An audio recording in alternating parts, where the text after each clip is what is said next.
अस्सलाम वालेकुम। Paper selection में डेट शीट का बड़ा इंपॉर्टेंट रोल होता है। ये देखना होता है कि इसमें कोई गैप अवेलेबल है या पेपर में नहीं, जो आपकी अपकमिंग अटैम्प्ट होगी। और न्यू अपडेट के मुताबिक 5 सितंबर को आपका पहला एग्ज़ाम होगा, तो किस तरह से पेपर सिलेक्शन करना चाहिए इसके ऊपर हम डिटेल में बात करेंगे। तो आपसे रिक्वेस्ट होगी कि चैनल को ज़रूर सब्सक्राइब कर लें।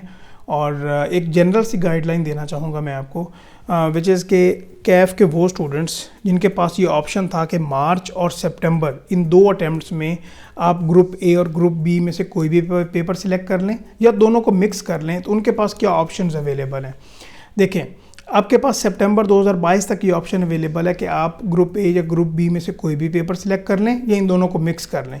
और ये ऑप्शन सिर्फ उन स्टूडेंट्स के पास है जिन्होंने पहले ओल्ड स्कीम के मुताबिक कोई भी एक आध पेपर दिया हो कैफ का, चाहे वो पास है या नहीं है, तो वो ये कर सकता है। लेकिन सितंबर 2022 के बाद आपके पास ये ऑप्शन तभी अवेलेबल होगा जब आपके ग्रुप ए में से 2 पेपर पास होंगे, तभी आप ग्रुप बी के कोई सब्जेक्ट को चूज़ कर सकते हैं, अदरवाइज़ नहीं कर सकेंगे। ये ऑप्शन यहाँ पे क्लियर होता है।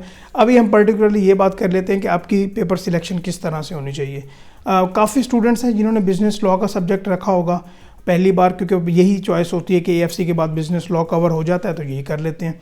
इसके बाद आपके पास क्या ऑप्शन है। अगर मैं डेट शीट को देखूँ तो बड़ी अच्छी डेट शीट बनाई है ICAP ने, और आपको बिज़नेस लॉ के बाद ग्रुप ए के जो 3 सब्जेक्ट हैं, टैक्स है, CMAC है और FAR1 है, तो ये 3 सब्जेक्ट रखने हैं, इन्हीं की आपको प्रिपरेशन करनी है। यही आपका बेस्ट ऑप्शन आपके लिए।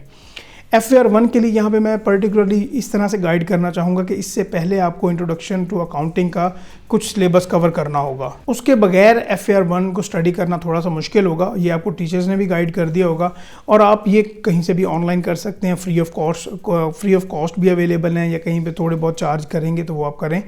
जिस तरह नियर पेयर है वहाँ पे आप इंट्रोडक्शन टू अकाउंटिंग का फ्री कोर्स आप ज्वाइन कर सकते हैं। बाकी सब्जेक्ट्स के भी डेमो या ट्रायल क्लासेस अवेलेबल हैं, आप वो देखें, फिर डिसीजन करें कि आपको किस तरह से अपनी स्टडी को लेके चलना चाहिए। लिंक आपको डिस्क्रिप्शन में मिल जाएगा उनकी वेबसाइट का, तो वो आप ज़रूर चेकआउट कर सकते हैं। तो बिज़नेस लॉ या C लॉ या दोनों भी अगर आपने पेपर रखे हुए थे, सिर्फ बाकी नहीं पढ़े, तो आपके लिए बेस्ट ऑप्शन क्या है कि ग्रुप ए के बाकी 3 सब्जेक्ट आपने चूज़ करने हैं, उन्हीं को बेहतर प्लानिंग के साथ लेके चलना है। बाकी स्टूडेंट्स के लिए जनरल गाइडलाइन में रखूँगा, क्योंकि अगर मैं कॉम्बिनेशन बताने बैठ गया कि अगर आपका ये सब्जेक्ट था तो आप ये कर लें, ये था, तो बहुत फिर तो समझ ही नहीं आएगी कि क्या खिचड़ी पक गई या पक जाएगी। गाइडलाइन ये है कि कभी भी आपने FAR1 और FAR2 इन 2 सब्जेक्ट्स को एक साथ नहीं पढ़ना, ये मेरी पर्सनल रिकमेंडेशन है। और दूसरी बात ये है कि कभी भी आपने ऑडिट एंड एश्योरेंस का सब्जेक्ट FAR2 से पहले नहीं पढ़ना। या तो आप साथ पढ़ लें, ऑडिट और FAR2 को साथ मिला के चल जाएं, या FAR2 को पहले आपने स्टडी कर लिया हो और फिर आप ऑडिट के सब्जेक्ट को पढ़ें, फिर पेपर दे दें। ज़रूरी नहीं है कि आपका FAR2 का पेपर पास हो तभी आप ऑडिट पढ़ें।